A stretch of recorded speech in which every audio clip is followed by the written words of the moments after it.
Renewable energy is energy that does not require the extraction of resources like coal, oil, or gas.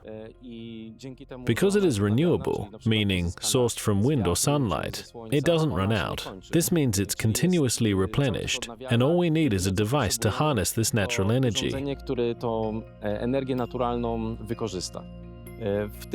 Currently, in Poland, about 30% of electricity, the kind you get from a socket, comes from renewable sources. By 2030, more than half of the country's electricity will be generated using renewable installations, such as solar panels and wind turbines, whether onshore or offshore. Instalacje odnawialne, czyli instalacje słoneczne, instalacje na wiatr, czyli takie wiatraki na lądzie bądź na morzu. Poland is reaching approximately 1.5 million prosumers, meaning individuals and service providers who use photovoltaic energy systems.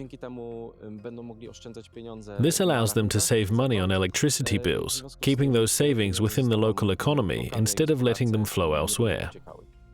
A solar farm consists of photovoltaic modules, or panels, made from a simple material, silicon, which, through basic physical phenomena, generates electricity. Essentially, when light hits them, they start producing electrical energy. While the amount of energy generated by a single panel is minimal, when you combine many panels, the energy accumulates, is processed, and amplified, allowing for the generation of significant power, like on the farm we are currently visiting. Przetwarzamy, zwiększamy i możemy uzyskać w ten sposób duże moce, tak jak na farmie, na której obecnie jesteśmy. This is one of the larger farms, with a peak capacity of 100 megawatts. It spans a sizable area of 100 hectares, meaning approximately 1 hectare is required to generate 1 megawatt. Czyli mniej więcej 1 hektar zajmuje 1 megawat. W skład jej wchodzi. The farm comprises a system of panels. Energy from the photovoltaic panels is directed through a device called an inverter to transformer stations, where the voltage is increased to match the voltage used in the medium voltage grid. In the case of this farm, the voltage is further increased to high voltage, specifically 110 kilowatts, and then transmitted via a switching line to the distribution network operator's substation, called the main power supply point. Przesyłana ta energia o tym napięciu do operatora sieci dystrybucyjnej, do jego GPZ-u, czyli głównego punktu zasilania. A farm of this size can supply a city with approximately 48,000 households. Gospodarstw domowych. The development of renewable energy, both wind and solar, is weather dependent. As a result, the traditional system we had, where large coal or gas-fired power plants produced energy that was then distributed, with the ability to increase or decrease output as needed, is becoming a thing of the past.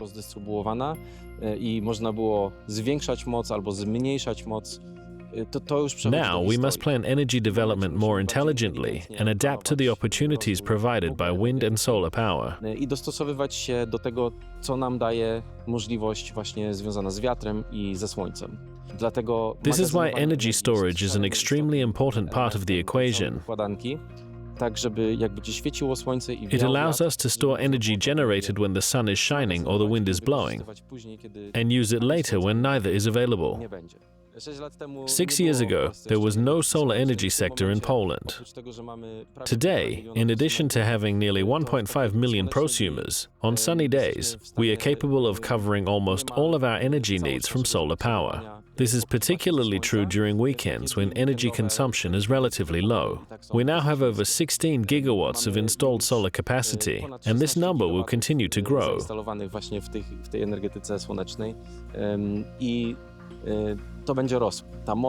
The potential for further development in solar energy remains substantial.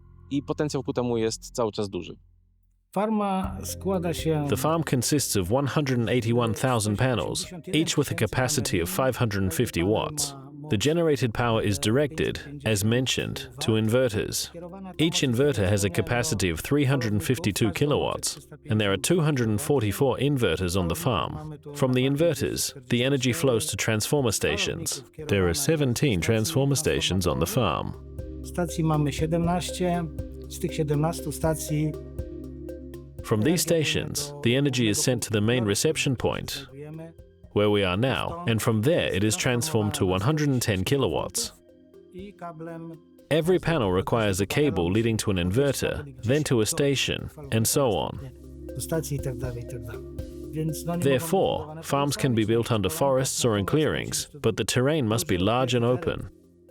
Generally, farms are constructed in open areas. They must be open because shading cannot occur, as the farm operates from sunrise to sunset.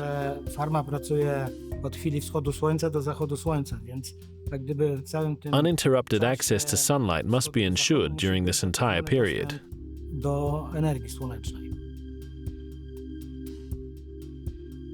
I've been working with photovoltaic power plants for nearly 2 years, but I've been involved in photovoltaics for about 10 years. We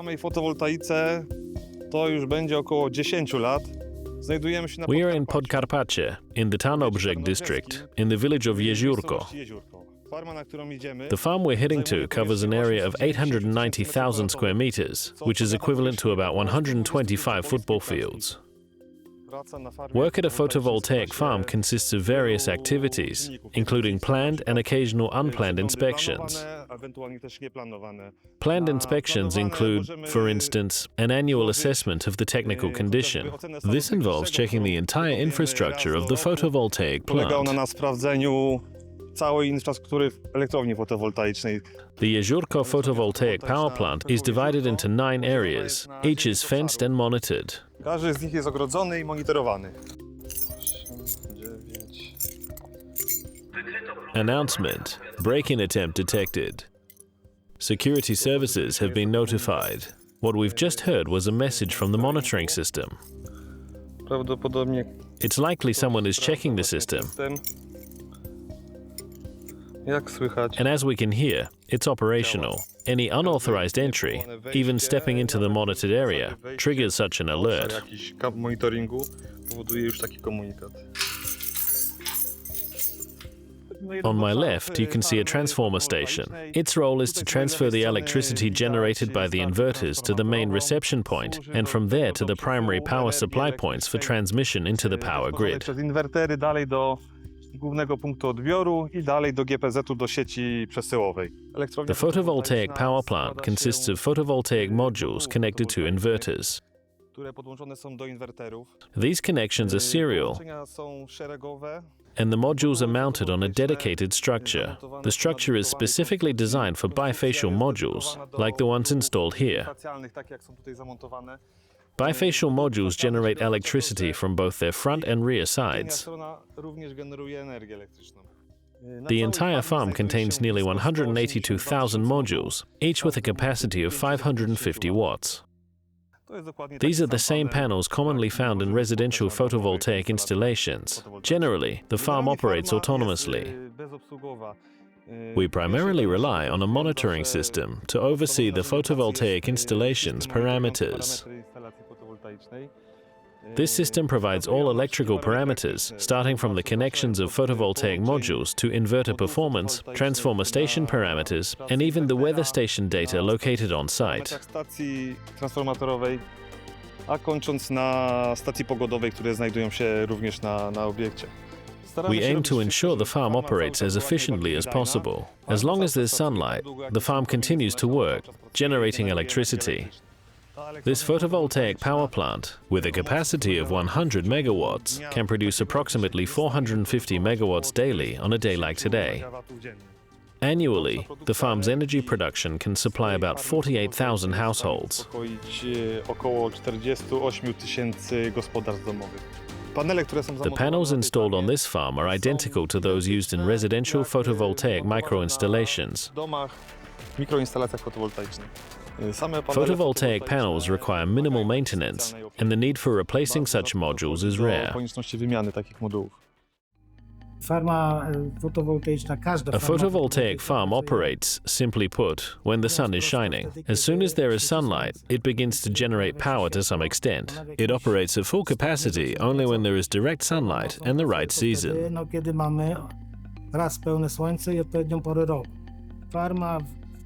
This year, the farm has often operated at full capacity. However, during the winter months, it operates at a much reduced capacity, but it still works.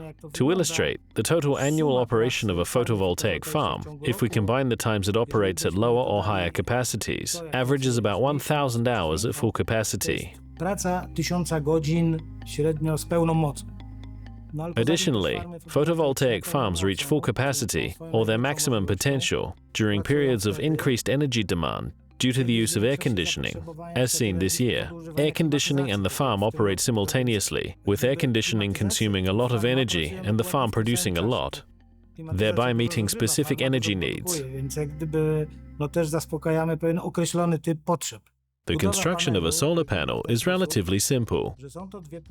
It consists of two glass plates with silicon cells in between, Wszystko jest all encased in an aluminium frame with aluminium wires inside connecting the cells. aluminiowe przewody, które łączą ogniwa. Each panel is made from very basic materials, Składa się z bardzo prostych materiałowo elementów. and the farm additionally includes cables, inverters, and a steel structure, which can be recycled or repurposed. Thus, a significant percentage of the materials can be recovered and reused. Duży procent jest w odzysku i utylizacji. What I enjoy about my work here is that I'm always doing something new. I'm never in one place. I constantly travel to different farms, so my job is always in a different location. Regarding the development of photovoltaic farms in recent years, the growth has been significant. The expansion of photovoltaic farms is certainly driving the drop in energy prices, particularly between 8 a.m. and 3 p.m. The largest cost when it comes to a farm is its construction. The ongoing operating costs are minimal compared to the energy produced and the profit generated. As of today, photovoltaic systems in the country can produce up to 30% of the country's total energy. The energy produced by the photovoltaic panels we see here is transmitted via inverters, which send the energy to the medium voltage station, and then to the main reception point, which is nearby, called the grid connection point. From there, it is sent to the national energy system and distributed across Poland. From there, it reaches factories, households, and individual consumers. Right now, we are in the control room, the main center for managing the reception point. Here we have a monitoring system that allows us to check everything related to high and medium voltage. Wszystko, jeżeli chodzi o napięcie wysokie i średnie. We also have a schematic of how our station operates. As shown in the diagrams, everything is depicted accurately. From this computer, we can remotely turn on the appropriate fields and switches at the station. Next, we move to the service and monitoring room, where we have a monitoring system for the medium voltage stations and auxiliary equipment like inverters. Tak naprawdę stacji średniego napięcia i urządzeń pomocniczych typu inwertery. From this level, I have access to all the 17 stations. We can check whether a given inverter is working, whether it's functioning properly, and whether all the strings are producing energy on that inverter and at that station. Prawidłowo, czy wszystkie stringi produkują energię na danym inwerterze i na danej stacji. Next is the 20 kilovolt distribution panel, which powers all the stations at Jeziórko. Które są na Jeziórku.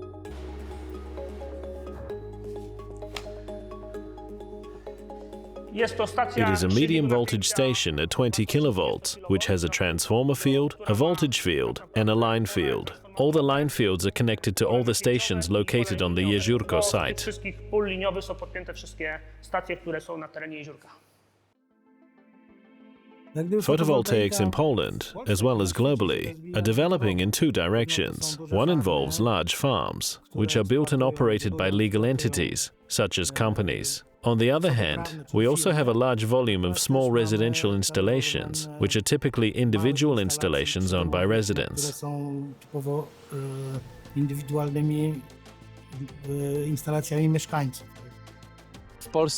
recent years, Poland has seen a boom in photovoltaics and solar energy. In most cases, those installations are on rooftops or near buildings. w tych instalacjach jest zainstalowana na dachach bądź przy budynkach. I osoby, które korzystają... People who use these micro-installations, meaning very small photovoltaic systems, are prosumers. These are individuals or service providers who use electricity generated by their own installations. But if they produce more energy than they consume, they can also feed it back into the grid. This way, a neighbor can, for example, use that electricity. Więcej tej energii niż konsumują, to wtedy ją też oddają do sieci. I wtedy sąsiad może na przykład korzystać z tej energii elektrycznej. W praktyce da się stworzyć system w domu, In który practice, it is possible to create a system in a house that will not require power from the grid. However, there is a risk that if one of the components fails, we could be left without electricity. That's why it's always worth building your own energy independence, while still relying on support from the grid. Własną niezależność energetyczną, jednak korzystając ze wspomagania z sieci. The idea for our little house came up during COVID. We wanted to have our own little getaway and decided to look for a plot. We found a nice plot near Warsaw. From the beginning, we knew there would be an issue with electricity because we did some research and knew that it would take a long time to connect the power. Here, in this area, it's about 3 years. Of course, we knew that when we started building, we wouldn't have waited for the power connection, while the house stood empty for 3 years. So we decided to dig deeper into the topic of photovoltaics, specifically off-grid photovoltaics. After a long search, we decided on an off-grid solution, and it was a perfect choice. Off-grid photovoltaics is a system that is not connected to any power grid. It produces its own electricity, is generally independent and self-sufficient. It works by having panels and an energy storage system, which provides energy during the night or evening when the panels aren't producing electricity. W trakcie nocy czy tam wieczoru, jak nie jest produkowany prąd z paneli, dostarcza energię. Generally, this solution has many advantages, with only 1 or 2 disadvantages. But let's start with the pros. The main advantage is independence. Even if a house is connected to the power grid, the energy storage system with photovoltaics protects against blackouts, which are temporary power outages. This is especially important for devices that are sensitive to voltage fluctuations. Another advantage is the cost. I don't have any electricity bills at my place. Everything produced by the sun is stored in the battery. 90 to 95% of the time throughout the year, I have electricity, so there's no issue with that, and I don't have to worry about anything. Whether it's spring, summer, or early autumn, there are no problems. The only downside could be the price. As energy storage systems are quite expensive. Other possible downsides could be late autumn and winter when there is very little sunlight.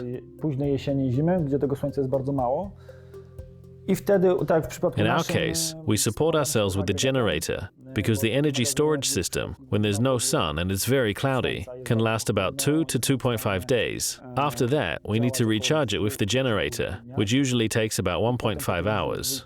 We have a 10 kilowatt-hour capacity battery, and with a good generator, we can recharge it in about 2 hours. After that, it lasts for another 2.5 days.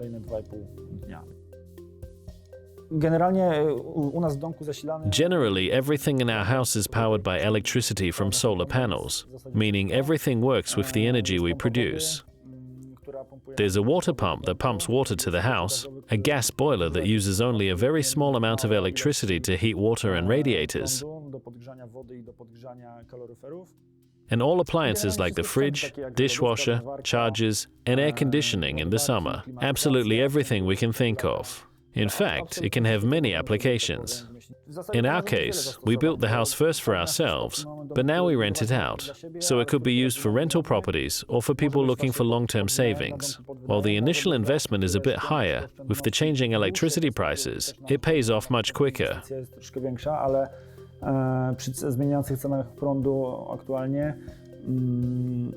If the house is connected to the grid, there are also very large subsidies available for energy storage systems and for photovoltaics in general, for everything to work off-grid.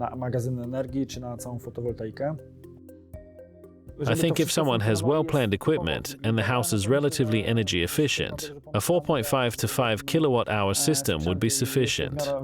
Oszczędny domek, to myślę, że taka instalacja 4,5-5 kWh wystarczyłaby. We installed this in 2022, 2 years ago, and the total cost of the entire installation, including excavation, was about 63,000 Polish zloty gross. Honestly, I haven't calculated how long it will take to pay off, because I didn't have another option since there's no electricity here. Power will only be connected in the spring, about 3 years after submitting the paperwork. So I didn't bother calculating it, but I think it will take 8 to 10 years. Ale myślę, że to jest 8-10 lat. Nie ma najfajniejszej technologii. There is no odnawialnej. single Wszystkie best są renewable potrzebne. technology. All of them are necessary, and all will be part of the Polish energy mix. Potencjał zarówno The potential for both wind energy, including offshore and onshore, as well as solar panels, is spatially limited. We need space for things like forests, fields, and places to grow food. Lasy, żeby były pola i żebyśmy mieli gdzie uprawiać żywność. Więc That's why solar panels are great, because we can use rooftops, which are already existing infrastructure, and there's no need to take up new green space. Zielonej zabierać.